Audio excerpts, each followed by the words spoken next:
नमस्कार सभी को, हमारे YouTube चैनल पे आपका स्वागत है। बहुत दिनों बाद आपसे मुलाकात थी क्योंकि स्टडी के कारण आप सब लोगों से कोई वार्तालाप नहीं हो पाई, ना ही आपको कुछ हम जानकारी दे पाए। तो इस 2024 के सबसे बड़े चुनाव मतलब लोकसभा चुनाव में आप सबके बीच हम आए हैं कुछ महत्वपूर्ण टॉपिक लेके। जैसे कोई सांसद रूल्स एंड रेगुलेशन तोड़ देता है प्रचार प्रसार में, तो उस पर क्या क्या एक्शन हो सकते हैं और उस पर एक्शन कौन लेगा, इन सब चीज़ों पर आपको अधिक से अधिक नॉलेज हो, इसीलिए वीडियो लेके आए हैं। और ये इस समय इसलिए लेके आए, इससे पहले हम टॉपिक बढ़ा चुके हैं, लेकिन इलेक्शन कमीशन एक ऐसा टॉपिक है जो अक्सर चुनाव में ही लोग ज़्यादातर उस पर ध्यान देते हैं, विजिट देते हैं।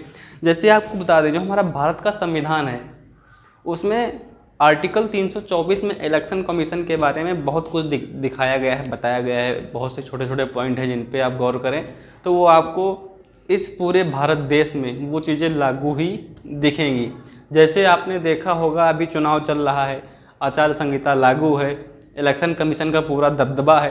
तो आपने देखा हो किसी भी गाड़ी पे A to Z किसी भी गाड़ी पे किसी भी पार्टी का प्रचार होते हुए नहीं दिख रहा होगा, पोस्टर बैनर कहीं नहीं लगे होंगे, क्योंकि ये इलेक्शन कमीशन ने पूरी अपनी जांच पड़ताल करके सब व्यवस्था की है।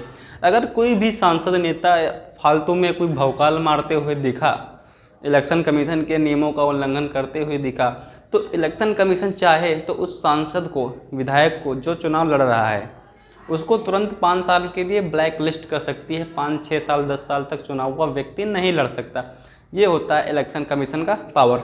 अब बता देते हैं इलेक्शन कमीशन क्या होता है। आर्टिकल 324 में इलेक्शन कमीशन के बारे में लिखा है, भारत का सबसे बड़ा चुनाव होता है लोकसभा, जिसे कौन डील करता है? चुनाव आयोग। चुनाव आयोग होता है, उसकी नियुक्ति कौन करता है? चुनाव आयोग की नियुक्ति संसद के लॉ द्वारा, विधानसभा, राष्ट्रपति द्वारा चुनाव आयोग का गठन होता है, जिसमें राष्ट्रपति जो होता है वह चुनाव आयोग के सभी सिद्धांत, सभी नियम, सभी रूल एंड रेगुलेशन देखता है। जिसमें संसद जो होती है, कौन में होता है? संसद। संसद क्या करती है? लॉ बनाती है।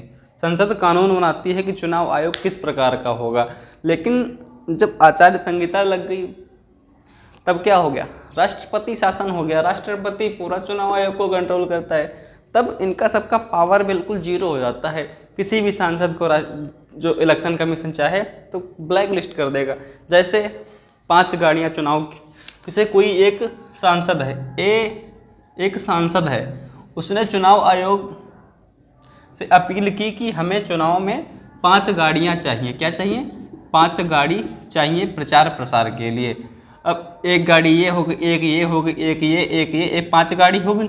6ठी गाड़ी अगर दिखी मैदान में, चुनाव आयोग के ऑफिसर्स ने जो अगर वेरीफाई करा कि 6ठी गाड़ी है, इस नंबर पे कोई हमारे पास रजिस्ट्रेशन नहीं है या फिर इसकी अनुमति नहीं ली गई है, तो तुरंत उस सांसद पे कार्रवाई हो जाएगी। कौन करेगा?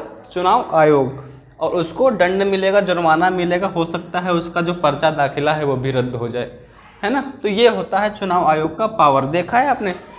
और आपको बता दें, जो बड़ी बड़ी पार्टियां हैं, कांग्रेस है, भाजपा है, इन सबको अधिकार है कि सभा मंच लगा लें। लेकिन जो छोटी पार्टियां हैं, निर्दलीय सांसद हैं, जब तक वो चुनाव नहीं जीतते तब तक वह ना कोई सभा लगा सकते हैं बिना परमिशन के, ना ही कोई बहुत बड़ा प्रोग्राम कर सकते हैं। उनको चुनाव लड़ना है तो एक एक गांव जाके अपना मतदान एकत्रित करना होगा, एक एक व्यक्ति से मिलना होगा।